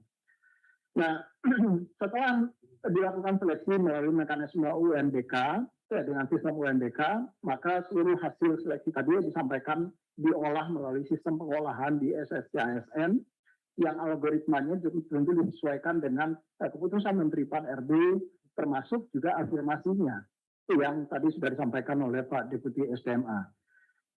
Kemudian baru dilakukan sanggah kalau Bapak Ibu ada yang merasa dirugikan dari hasil pengolahan itu dilakukan sanggah dan baru pengumuman hasil akhir terhadap ketentuan apakah Bapak Ibu lulus seleksi atau tidak lulus seleksi. Nah, tahun ini belajar dari pengalaman tahun lalu banyak sekali ya ini orang Indonesia kalau masih bisa curang ya kenapa tidak curang gitu. Itu yang kami berusaha untuk memperbaiki. Tahun lalu banyak sekali dari Bapak Ibu yang kemudian harus digugurkan karena Bapak Ibu menggunakan materai palsu. Jadi padahal menggunakan materai palsu itu adalah kejahatan serius Bapak Ibu karena itu diatur di dalam undang-undang perpajakan kita. Jadi tahun ini kemudian kami menyiapkan sistem pendaftaran itu dengan menggunakan e-materai. Jadi kita tidak lagi menggunakan materai fisik, tetapi menggunakan elektronik materai dan kami bekerja sama dengan teman-teman di Peruri dan Peruri sudah menyediakan beberapa provider untuk memudahkan Bapak Ibu bisa membeli e-materai untuk dicantumkan di dalam formulir lamaran Bapak Ibu. Dan nempel di dalam sistemnya. Nah, kalau begitu nempel nanti dia juga akan terkonfirmasi kepada sistemnya Peruri dan terkonfirmasi di dalam sistem e-materainya BKM. Kalau Bapak Ibu menggunakan e-materai tentu Bapak Ibu juga akan lebih dimudahkan, lebih diuntungkan karena Bapak Ibu tidak perlu kemudian mencari materai kemana-mana. Yang kedua juga Bapak Ibu tidak perlu lagi kemudian menempel, kemudian harus mengirimkan berkas. Di foto terus dikirimkan, tetapi langsung sistem langsung menampilkan di situ. Ada beberapa yang provider yang disiapkan oleh Peruri, yaitu ada di Pajakku, ini yang dikelola oleh teman-teman di Dijen Pajak, kemudian ada Finnet, kemudian ada Mitracom, Eka Sarana, dan Peruri sendiri, dan Koperasi Swadharma. Jadi silakan pilih di antara yang paling mudah bagi Bapak Ibu untuk memilih, yang penting e-materainya tertempel di dalam surat lamaran yang Bapak Ibu ajukan. Ini adalah jumlah soal yang nanti akan diujikan di seleksi kompetensi teknis. Totalnya ada sekitar 145 soal, 90 soal untuk kompetensi teknis, seleksi kompetensi manajerial 25, sosiokultural 20, dan wawancara 10. Kalau untuk seleksi kompetensi teknis nilainya Bapak Ibu benar, jawaban Bapak Ibu benar, maka Bapak Ibu mendapatkan nilai 5, tetapi kalau salah, Bapak Ibu tidak mendapatkan nilai atau 0 atau tetap nilainya. Begitu juga dengan kompetensi manajerial, nilainya tidak fix karena ini adalah yang dilihat kecenderungan Bapak Ibu di dalam melaksanakan sistem manajemen. Jadi nilainya adalah dalam bentuk range 1 sampai dengan 4. Kalau kecenderungan Bapak Ibu sangat baik misalnya, maka Bapak Ibu akan mendapatkan nilai 4. Tetapi kalau jauh dari yang ekspektasi, maka tentu Bapak Ibu akan mendapatkan nilai 1. Yang Bapak Ibu tidak akan mendapatkan. Jadi saran kami, apapun misalnya kalau Bapak Ibu tidak memahami, ya jawab saja. Paling tidak Bapak Ibu mendapatkan nilai 1, syukur-syukur mendapatkan nilai 4. Untuk sosiokultural juga sama, nilainya dalam bentuk range dari 1 sampai dengan 5. Kalau Bapak Ibu menjawab paling menggambarkan pribadi Bapak Ibu adalah orang yang sosialita misalnya, tetapi sosialita bukan dalam arti yang aktif di sosial media, bukan itu, tetapi bukan artis, tetapi yang orang yang kemudian betul-betul mampu beradaptasi dengan baik kepada masyarakat. Karena yang kita harapkan ASN ini kan adalah juga sekaligus sebagai orang yang mampu memberikan layanan yang terbaik kepada masyarakat, tetapi juga mampu beradaptasi dengan baik kepada masyarakat sebagaimana core value ASN yang berakhlak. Jadi nilainya dalam bentuk range di situ, yaitu yang terendah itu adalah 1 dan yang tertinggi itu yang paling mendekati kecenderungannya mendapatkan nilai 5. Nah, kalau Bapak Ibu tidak menjawab, ya tentu nilainya 0. Ini juga sama seperti tadi. Bapak Ibu mengerti atau tidak mengerti sebaiknya dijawab. Minimal Bapak Ibu akan mendapatkan nilai 1. Jadi ini yang kami sampaikan. Untuk wawancara juga sama, karena wawancara itu tidak bisa dengan hitam putih. Jadi orang hanya bisa melihat kecenderungan, maka juga ada nilai range-nya di situ. Kalau kecenderungannya sangat baik, sesuai dengan ekspektasi yang diharapkan oleh pemerintah, maka tentu akan mendapatkan nilai maksimal yaitu 4, tapi karena kalau ekspektasinya jauh dari yang diharapkan oleh pemerintah, maka nilainya adalah 1 di situ. Nah, bagi teman-teman yang disabilitas ataupun yang formasi umum itu ada perbedaan waktu. Jadi untuk yang untuk disabilitas itu waktunya untuk di seleksi kompetensi teknis, manajerial dan sosiokultural itu waktunya dialokasikan 150 menit, sementara kalau yang umum itu 120 menit. Begitu juga dengan wawancara yang umum 10 menit dan yang disabilitas, teman-teman yang disabilitas itu sebanyak 15 menit. Sehingga secara keseluruhan waktu yang dialokasikan untuk seleksi ini bagi yang umum itu selama 130 menit dan teman-teman yang mengalami ada gangguan disabilitas itu waktunya sebanyak 165 menit. Ini adalah ancar-ancar jadwal seleksi yang kalau kita semua konsisten, tadi kami sampaikan, teman-teman kementerian lembaga bisa menyelesaikan input formasi pada besok sesuai dengan surat Ibu Sesmenpan, di mana batas waktunya itu adalah besok. Karena setelah dilakukan, Bapak Ibu melakukan input formasi, maka BKN akan segera melakukan verifikasi terhadap formasi yang Bapak Ibu input dan mencocokkan dengan keputusan Menteri Pan-RB. Nah, kalau ini kita bisa lakukan secara konsisten dalam waktu pengumuman itu, pembukaan seleksi ini bisa kita lakukan di tanggal 31 Desember. Dan kita akan bisa menyelesaikan seleksi terkait dengan P3K Nakes misalnya, itu diharapkan bisa diselesaikan seleksinya pada tanggal 13 Desember. Saya sebetulnya masih meminta Pak Kapus untuk waktunya agak dipendekkan lagi, karena tadi ada pertanggungjawaban anggaran yang harus masuk ke Kementerian Keuangan pada tanggal 12 Desember. Jadi mungkin ini yang perlu waktunya memang menjadi sangat ketat dalam konteks sekarang ini. Karena biasanya kita melaksanakan seleksi itu di bulan Oktober. Ya, jadi kalau bulan Oktober itu akan sangat leluasa bagi kita untuk bisa menyelenggarakan di beberapa titik lokasi. Nah, untuk yang guru nanti menggunakan sistem UNBK. Jadwalnya nanti tentu saja akan menyesuaikan dengan jadwal yang sudah ditetapkan yang nanti akan ditetapkan oleh Panselnas. Dan untuk teknis lainnya ini nanti akan ada periode-periode di dalam masa tanggah karena ini terbuka seleksinya, maka kemungkinan besar paling cepat bisa kita lakukan ada nanti di tahun depan. Tetapi mekanisme pendaftaran pelamarannya bisa dilakukan pada tahun ini dan seleksi administrasinya bisa kita selesaikan pada tahun ini. Titik lokasi yang akan digunakan untuk titik lokasi seleksi yang akan kita gunakan untuk tenaga kesehatan itu ada di 102 titik lokasi ujian, 36 titik lokasi BKN, 12 titik lokasi mandiri BKN, 36 titik lokasi yang disediakan di Poltekkes yang disediakan oleh teman-teman di Kemenkes, dan ada 15 titik lokasi mandiri yang teman-teman bisa menggunakan titik lokasi mandiri supaya pergerakan orang pegawai Bapak Ibu tidak terlalu jauh ke titik lokasi yang disediakan oleh pemerintah.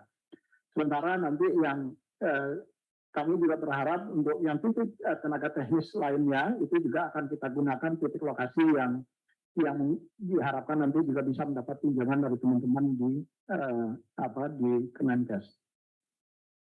Nah, kami sudah mendapatkan rekomendasi dari teman-teman Satgas. Jadi untuk pelaksanaan seleksi ini tentu saja kita perlu mendapatkan rekomendasi dari teman-teman Satgas. Bagaimanapun juga kita masih, kalau kita lihat dalam laporan harian teman-teman Kemenkes, COVID ini belum hilang sama sekali dari Republik ini. Datanya masih turun naik. Ini tentu juga perlu menjadi, walaupun tidak seketat pada saat kita pelaksanaan tahun 2020 ataupun 2021 yang lalu. Nah, tetapi tentu saja nanti Bapak Ibu tetap perlu menginstal aplikasi Peduli Lindungi untuk memastikan bahwa Bapak Ibu memang kemudian tidak ada potensi COVID. Kalaupun Bapak Ibu terindikasi misalnya positif COVID pada hari itu. Mudah-mudahan tidak terjadi, dan kami tentu berharap Bapak Ibu juga bisa menjaga kesehatannya, terutama di dalam menghadapi waktu-waktu untuk pelaksanaan seleksi ini nanti. Penerapan protokol kesehatan, bagaimana direkomendasikan oleh Satgas, itu harus tetap kita lakukan, kita patuhi, pakai masker, menjaga jarak minimal 1,5 meter, cuci tangan dengan sabun. Ini juga nanti tentu akan disediakan di titik lokasi seleksi. Kemudian tingkat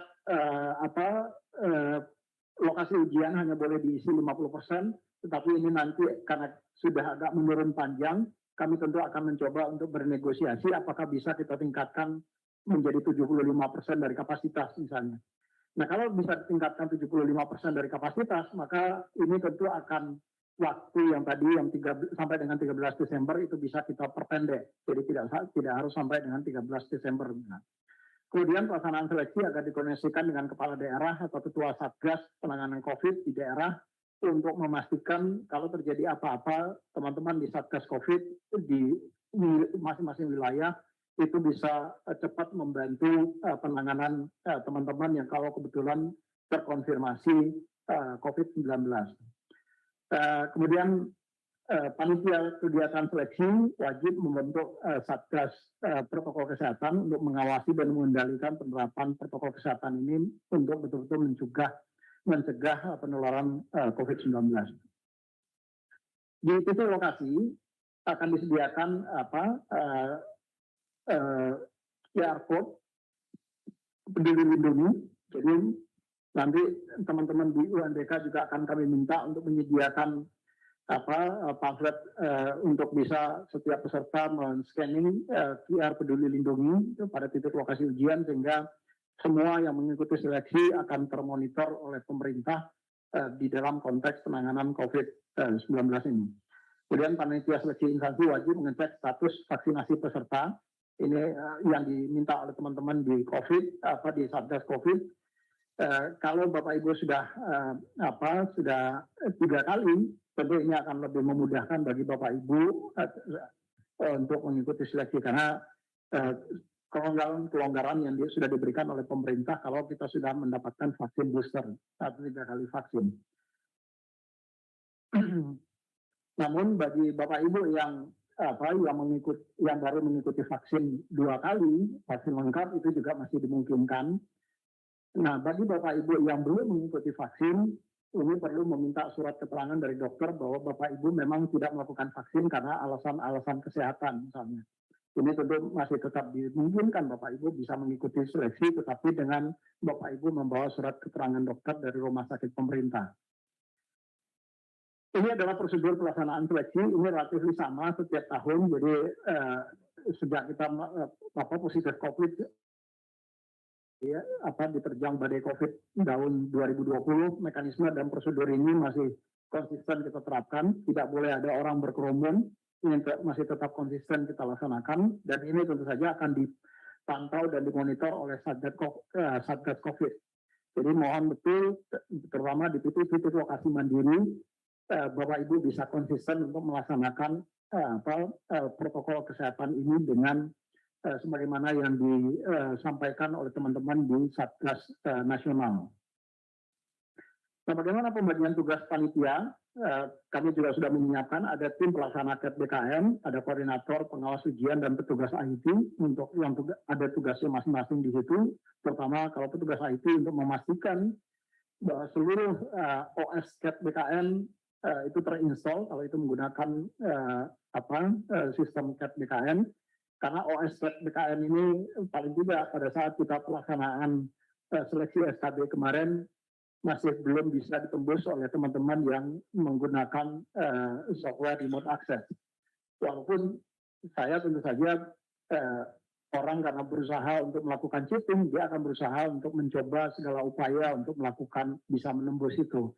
Nah, kami tentu seperti tadi disampaikan oleh Pak Deputi SDMA akan berusaha terus untuk meningkatkan keamanan dan ya sekarang dengan menggunakan CAT OS di mana sistem CAT BKN ini tidak bisa jalan kalau tidak menggunakan OS yang sudah kita sediakan. Kalau yang sebelumnya dengan menggunakan OS yang ada di Windows itu juga sudah bisa jalan. Tapi itu juga yang kemudian menjadi potensi orang memasang software remote access di software Windows-nya. Nah, sekarang kita kunci, nggak bisa lagi di situ. Begitu juga dengan Linux. OS-nya selama ini juga ada flexibility. Sistemnya bisa running di dalam sistem OS Linux, tetapi ternyata ini juga menjadi kelemahan. Nah, sekarang kita modifikasi OS tersendiri, kita bangun OS sendiri, yang algoritmanya kita siapkan sendiri, sehingga sistem hanya bisa running di dalam OS ini. Ini yang sekarang kami coba untuk lakukan perbaikan. Yang kedua adalah, karena ini juga kemarin sempat ditanya oleh Pak Menteri, yang kedua adalah sistem enkripsi. Sistem enkripsi yang kita siapkan adalah, kalau selama ini menggunakan sistem enkripsi yang disiapkan oleh teman-teman di BKN, walaupun mekanisme kerjanya tetap sama, tetapi tahun kemarin mulai dari pelaksanaan seleksi pendidikan kedinasan, kita menggunakan sistem enkripsi yang kemudian didevelop sendiri oleh teman-teman di Badan Cyber dan Sandi Negara. Nah, sistem enkripsi ini kemudian password-nya dipegang oleh 4 institusi. Jadi orang kalau mau membuka enkripsinya, maka harus memasukkan 4 digit angka yang dipegang oleh 4 institusi untuk bisa mengenerate master key. 4 digit angka tadi dipegang oleh Kemenpan RB, dipegang oleh teman-teman di BS Badan BPKP, kemudian dipegang oleh Kementerian Dikbud dan dipegang oleh BKN. Salah satu dari pemegang kunci tadi tidak memasukkan kuncinya atau ada yang salah satu digit saja dari kunci tadi, maka master key-nya tidak akan bisa di-generate. Orang tidak akan bisa untuk membuka enkripsi yang ada di sistem.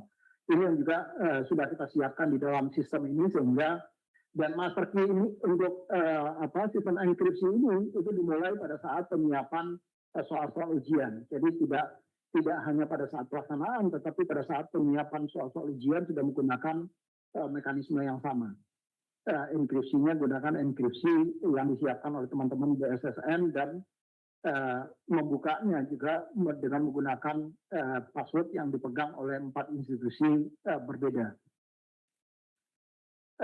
Kemudian di titik lokasi yang ada diselenggarakan oleh BKN, petugas kesehatan, petugas keamanan, dan petugas loker akan disiapkan oleh BKN, tetapi bagi instansi yang seperti Poltekkes misalnya, mohon nanti teman-teman Poltekkes juga menyiapkan petugas-petugas tersebut untuk mengantisipasi, sifatnya lebih antisipasi kalau ada hal-hal yang tidak kita inginkan terjadi di lapangan.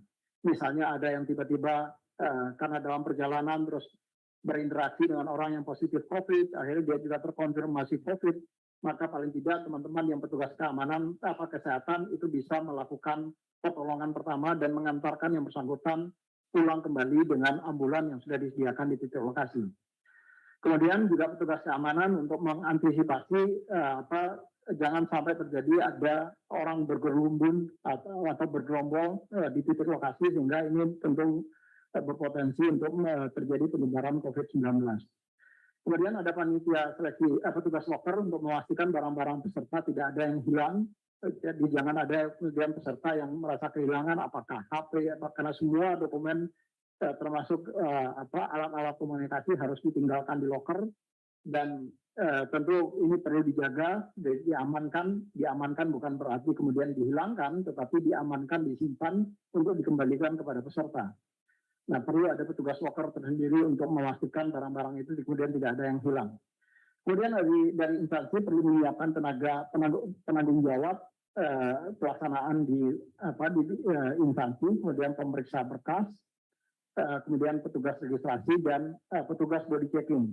Jadi petugas body checking ini penting Bapak Ibu dilakukan, tetapi tentu saja tolong nanti petugas body checkingnya untuk perempuan ya perempuan, dan untuk laki-laki ya laki-laki. Jangan untuk perempuan terus laki-laki, jangan dibalik, nanti keenakan laki-lakinya.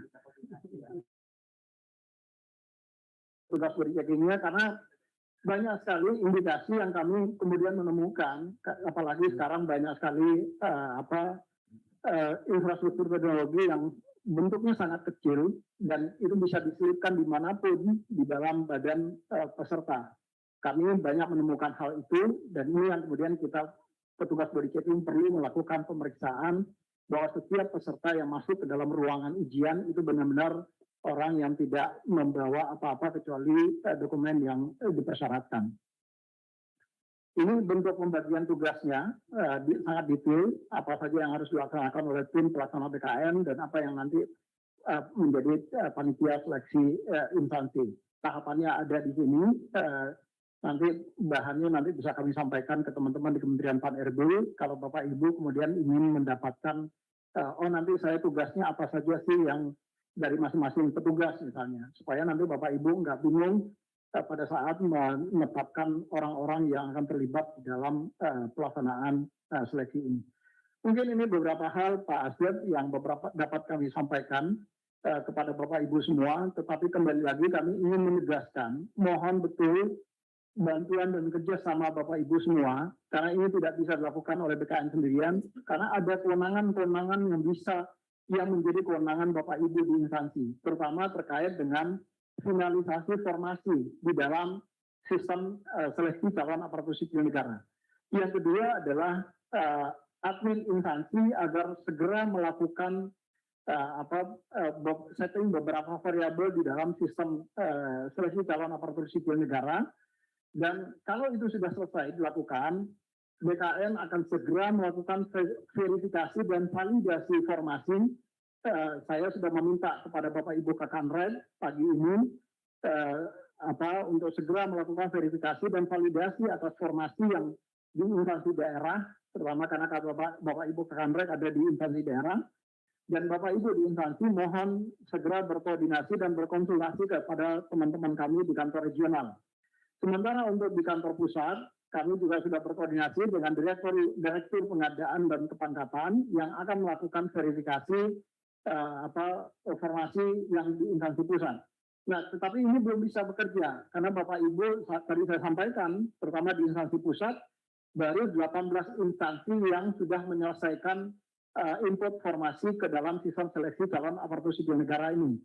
Kami berharap pada tanggal 28 Oktober besok, Bapak Ibu sudah betul-betul menyelesaikan sesuai dengan suratnya Ibu Sesmenpan.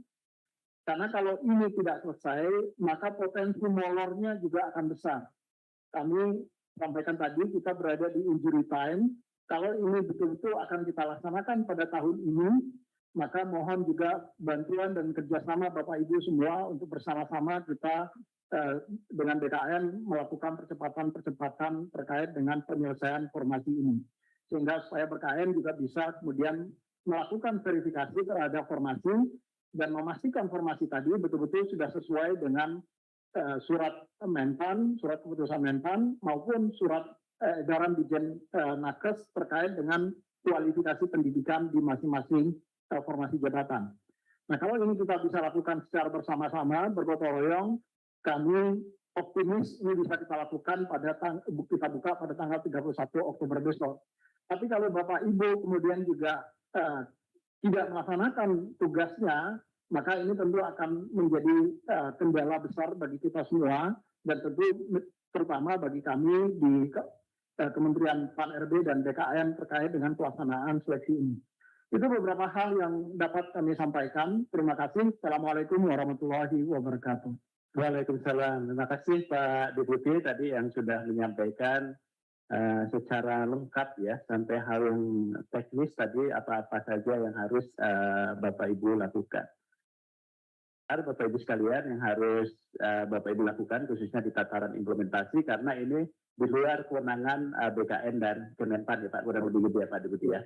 Jadi artinya penyelenggaraan ini bisa terlaksana. Tadi salah satunya hal yang cukup strategis adalah peran Bapak Ibu para pengelola kepegawaian tadi untuk menginput formasi ke dalam SSC-ASN-nya BKN. Nah ini penting, kita punya waktu sehari, saya yakin teman-teman ini bisa lah melakukan itu ya, karena ini sebetulnya waktunya cukup panjang. Nah barangkali ini Pak Deputi, ini pertanyaannya, kalau misalnya sampai 28 lewat, mungkin dari 50 sekian instansi misalnya, itu baru ada separohnya gitu ya, kira-kira gimana nih Pak Deputi nanti? Iya, ini yang mungkin nanti kami tentu akan kembalikan ke Panselnas, apakah kita masih akan tetap go ahead dengan pelaksanaan seleksi di 2022 ini, atau kemudian pendaftarannya tetap kita buka, verifikasi administrasinya tetap kita laksanakan, tapi kemudian seleksi ujiannya kita laksanakan di tahun depan. Itu yang paling memungkinkan bisa kita lakukan. Kalau misalnya Bapak Ibu di instansi masih punya kendala pada saat melakukan input formasi, karena memang ini ada hal-hal yang perlu menjadi komitmen kita bersama, termasuk teman-teman di instansi pembina, baik itu Kementerian Dikbud, terutama Nakes dan guru di Kementerian Dikbud yang tadi kami sampaikan. Hari ini kami sedang melakukan simulasi, aplikasi bisnis sudah kita siapkan dengan proses bisnis yang baru yang kemarin pada tanggal 26 disampaikan oleh teman-teman Dikbud, sudah diselesaikan oleh Dikbud, dan hari ini tadi pagi saya ngecek ke teman-teman di BKN sedang melakukan simulasi uji coba dengan data real, apakah ada potensi orang yang salah kamar atau tidak.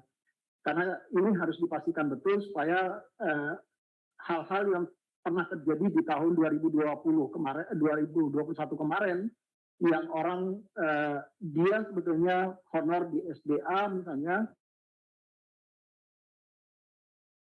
padahal SDA-nya membuka formasi.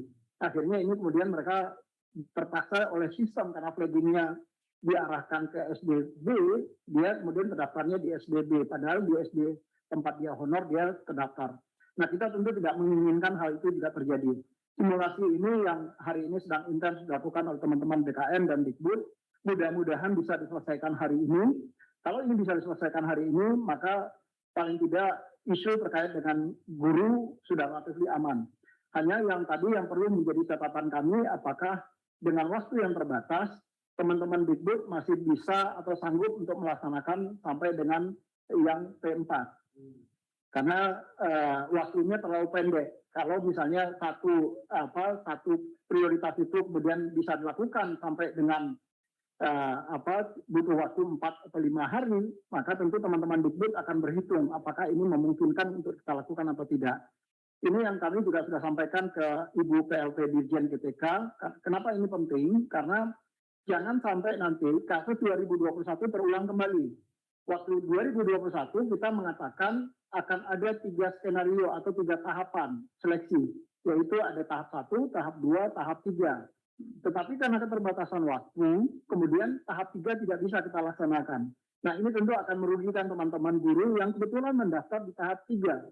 Nah yang tahap 4 ini atau P4 ini juga diharapkan tidak terjadi demikian. Ini yang perlu kita antisipasi secara bersama-sama, supaya teman-teman ini kemudian bisa apakah P2 dan P3 kita gabung misalnya, sehingga P4 menjadi P3 dengan keterbatasan waktu yang tadi.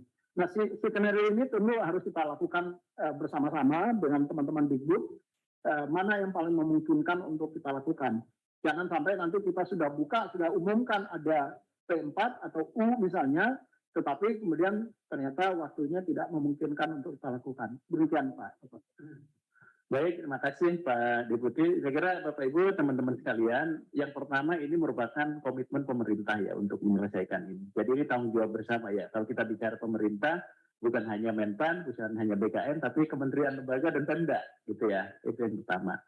Yang kedua, kita sama-sama punya tanggung jawab terhadap publik.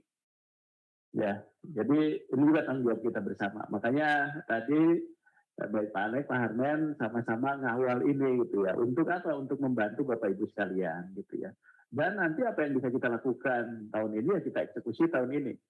Itu yang paling penting ya Pak ya. Itu yang paling penting. Tapi tadi butuh dukungan juga dari Bapak Ibu sekalian nih semuanya. Termasuk tadi input data untuk ke CASN-nya. Ya, sehingga nanti betul-betul ketika itu sudah diinput, jangan sampai nanti orang salah kamar dan sebagainya gitu ya.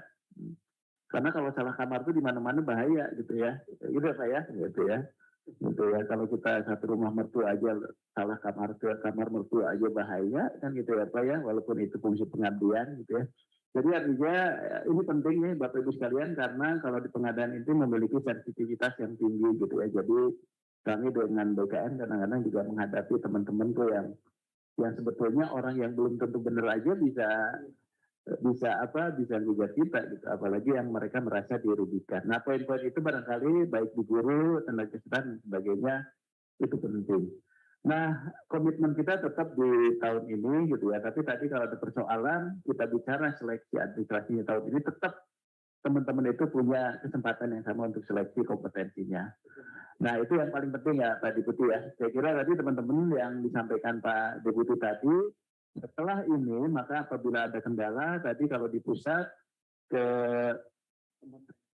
tempatnya Pak Deputi gitu ya, untuk konsultasi dan sebagainya tindak lanjut teknisnya. Kemudian untuk teman-teman di daerah itu bisa konsultasi ke kantor-kantor regional BKN yang tersebar ya di seluruh Indonesia. Jadi saya kira teman-teman biasanya sudah punya. Jadi sekarang sudah tanggal 27, tapi kita masih ada waktu. Tanggal 28-nya sampai pukul berapa nih Pak? Di suratnya Bu Ses itu tanggal 5 ya. Kita nggak nyebutin jam sih ya. Ya kalau maksud saya implementasi di BKN-nya Pak. Ya, kami pada prinsipnya tentu akan mengikuti apa yang sudah ditetapkan oleh Pak Menteri. Kalau enggak teman-teman di Kementerian Pan-RB.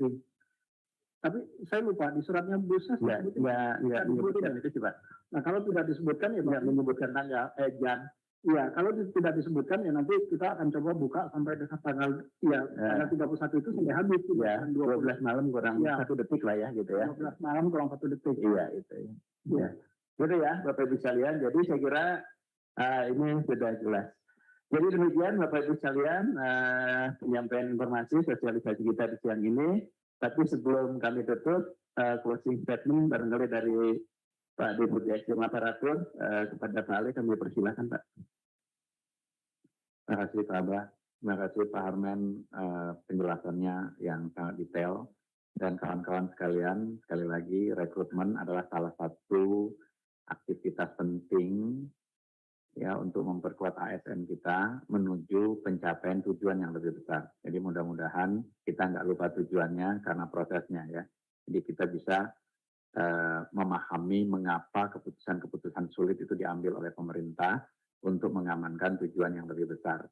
Saya kira itu saja, mohon dukungan semua pihak dan jika ada iming-iming, kecurangan, janji-janji yang tidak pada tempatnya, mohon segera disampaikan sehingga kita bisa tindak dengan tegas siapapun yang mengiming-imingi, yang menjanjikan ya proses jalur cepat, jalur khusus, atau apapun namanya.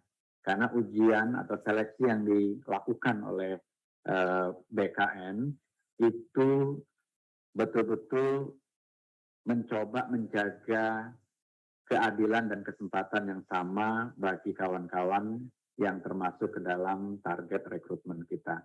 Jadi tidak ada itu janji orang yang bisa memberikan kelulusan, yang bisa memastikan formasi, memastikan tempat, kecuali Anda sendiri melakukan kewajiban-kewajiban seperti yang sudah dipersyaratkan dalam proses seleksi ini. Mohon tidak sungkan untuk melaporkan ya kepada kami, kepada BKN, kepada Panselnas melalui span lapor juga silakan disampaikan jika ada oknum yang menjanjikan, jika ada oknum yang mengiming-imingi ya dengan imbalan tertentu dan seterusnya terkait dengan seleksi ASN ini. Mohon dibantu semua pihak agar ini berjalan dengan baik, wajar, ya, tanpa adanya kecurangan-kecurangan lagi, karena tidak mungkin kita bisa mencapai tujuan pembangunan nasional kalau baru mau masuk ASN sudah curang begitu calonnya, ya. Itu saja dari saya. Terima kasih sekali lagi. Assalamualaikum warahmatullahi wabarakatuh. Terima kasih Pak Deputi. Jadi kita kembali bahwa tujuan kita untuk pengadaan tadi Bapak Ibu sekalian, dan kita jangan terjebak ya pada godaan-godaan tadi ya. Barangkali ada yang menjanjikan ya, kalau ketemu gitu bacakan istighfar aja Pak ya, sama Al-Fatihah gitu ya. Jadi sebelum dilaporkan Pak gitu. Jadi artinya memang ini kan potensi-potensi seperti itu pasti adalah tentang bagi teman-teman yang masih awam terhadap proses seleksi ini gitu ya. Selanjutnya kami persilakan Pak Deputi Pak Arne, ada yang sampaikan terakhir. Ya, terima kasih Pak Asep, terima kasih Pak Deputi SDM. Saya hanya ada dua juga yang ingin saya sampaikan. Pertama adalah seleksi untuk pelayanan dasar ini betul-betul pemerintah sangat concern dan ada keberpihakan yang luar biasa besar yang diberikan oleh pemerintah kepada teman-teman yang saat ini sudah menjadi tenaga honorer di apakah itu di sekolah ataupun di fasilitas pelayanan kesehatan. Seleksi ini dilakukan secara tertutup, artinya hanya bagi Bapak Ibu yang sudah terdaftar di dalam database Dapodik, database THK2 yang tentu saja Bapak Ibu adalah status menjadi guru honor selama ini. Begitu juga dengan tenaga kesehatan yang status Bapak Ibu juga sudah tercatat sebagai tenaga kesehatan, layanan kesehatan di fasilitas layanan kesehatan pemerintah. Keberpihakan ini tidak saja dalam bentuk sistem seleksi yang tertutup, tetapi juga tadi disampaikan oleh Pak Deputi SDM, ada afirmasi-afirmasi yang diberikan kepada Bapak Ibu berdasarkan lamanya pengabdian yang Bapak Ibu jalani selama ini. Misalnya kalau Bapak Ibu sudah mengabdi 3 tahun dengan orang yang sudah mengabdi 5 tahun, tentu penghargaan kepada yang mengabdi di atas 5 tahun tentu akan menjadi lebih besar dibandingkan yang 3 tahun. Pemerintah menghargai itu. Yang kedua, ada juga afirmasi kalau Bapak Ibu kemudian mengamar pada wilayah-wilayah 3T untuk misalnya untuk di nakes misalnya. Kemarin Pak Menteri juga sudah menyampaikan, boleh nggak untuk yang teman-teman yang mendaftar di wilayah-wilayah 3T kemudian mendapatkan afirmasi khusus lagi. Itu juga kemudian difasilitasi oleh pemerintah. Artinya apa yang ingin kami sampaikan adalah keberpihakan pemerintah pada Bapak Ibu saat ini itu luar biasa besar. Manfaatkan keberpihakan itu secara baik dan benar. Bapak Ibu tidak perlu kemudian mencari cara untuk menyogok apalagi kemudian mendapat janji-janji yang tadi disampaikan oleh Pak Deputi SMA. Saya bisa pastikan Bapak Ibu walaupun ada yang menjanjikan, Bapak Ibu tidak akan saya proses. Kebetulan datanya tentu ada di saya. Jadi saya bisa menjanjikan kepada Bapak Ibu tidak akan ada yang bisa berani menambah atau mengurangi nilai Bapak Ibu. Karena sebelum data Bapak Ibu kemudian diproses, dan diprosesnya juga ada sistem enkripsi yang tadi disiapkan oleh BSSN, di dalam sistem ini membuka enkripsi ini juga ada 4 institusi yang harus masuk dulu di situ. Ada BKN, ada Kemenpan RB, ada BPKP, dan Kementerian Dikbud yang memegang kunci tadi.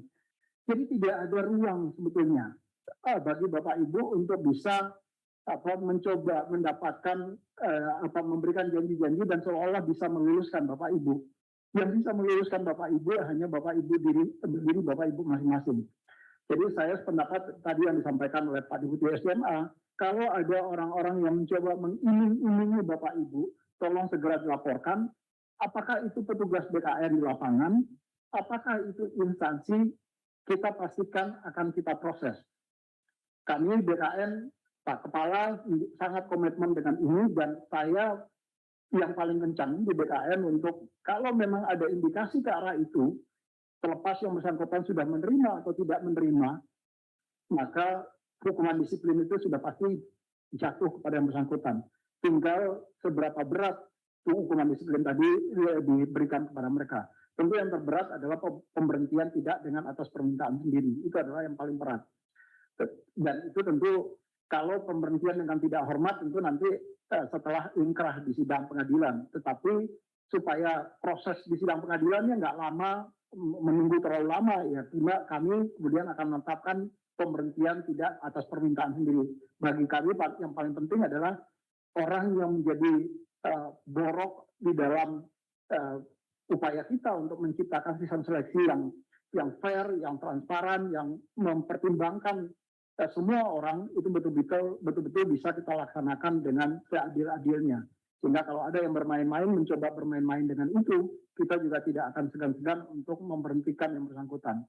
Itu mungkin dari kami, Pak Abah, dan terima kasih. Assalamualaikum warahmatullahi wabarakatuh. Baik, terima kasih. Waalaikumsalam. Terima kasih Pak Deputi, Pak Amek, Pak Deputi, Pak Harmen. Saya kira sudah banyak informasi yang disampaikan. Dan terakhir, kita butuh komitmen dari kita semua dalam penyelenggaraan, termasuk menjaga nilai-nilai integritas dan moralitas di dalam proses seleksi. Jadi jangan segan-segan tadi BKN, Menpan, dan pihak berwajib itu sangat terbuka ketika ada proses ini. Apalagi sekarang di dalam Pansel Nasional juga sudah tergabung secara langsung dari Bareskrim Polri. Jadi Bapak Ibu sekalian, mari kita jaga semuanya. Dan ini adalah salah satu bentuk juga untuk menjaga kepercayaan masyarakat kepada pemerintah. Nah ini juga penting kalau ini bisa terlaksana dengan baik. Tentunya juga ini akan membangun citra pemerintah yang lebih baik lagi. Dan juga mudah-mudahan kita bisa mendapatkan orang-orang hebat yang melalui seleksi ini dan menjadi solusi bagi organisasi. Sekali lagi terima kasih kepada Pak Deputi SDM, Pak Deputi Cinta, Pak Sony, Pak Kapus, dan juga Bapak Ibu di sini. Panselnas juga sudah hadir, Bapak Ibu Kakanrek, dan juga rekan-rekan para pengelola kepegawaian, para kepala biro di lingkungan kementerian, lembaga, dan pemerintah daerah. Selamat bekerja, selamat berkoordinasi nanti dengan teman-teman BKN supaya pelaksanaan teknisnya bisa berjalan dengan baik. Dan surat kita yang sudah sampaikan untuk input ke dalam SDC ASN itu bisa Bapak Ibu selesaikan besok, waktunya itu sampai 28 terakhir ya Pak ya, malam gitu ya. Jadi nggak boleh lewat ya Pak ya, jadi kita selesaikan ya. Sudah terkunci otomatis, jadi nggak ada lagi perpanjangan karena akan mengganggu yang lain kalau proses ini kita lakukan. Terima kasih semuanya, sekali lagi Bapak Ibu sekalian, khususnya Pak Deputi yang sudah hadir, juga Pak Sony dan rekan-rekan semua, sehat dan sukses selalu, mudah-mudahan berjalan lancar, dan Allah Subhanahu wa Ta'ala melindungi upaya kita bersama. Demikian, terima kasih juga untuk teman-teman tim dari Kemenpan RB dan BKN nih, dan tim Panselnas yang sudah bekerja luar biasa siang malam sampai hari ini gitu ya. Demikian, terima kasih, kami akhiri dan kami kembalikan ke Mbak Isi selaku MC. Assalamualaikum warahmatullahi wabarakatuh. Terima kasih.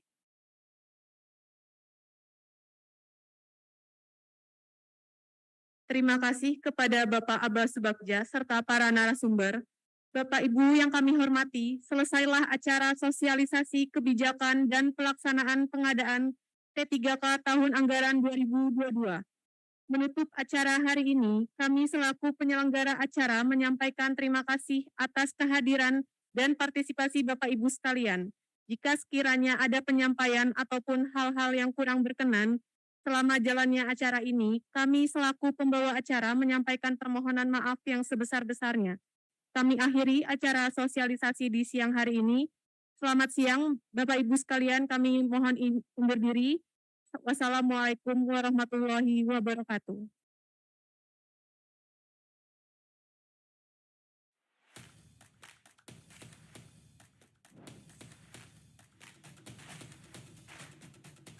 Untuk menggerakkan percepatan transformasi SDM aparatur, Presiden sudah menetapkan core values ASN, yakni berakhlak, yang merupakan akronim dari berorientasi pelayanan.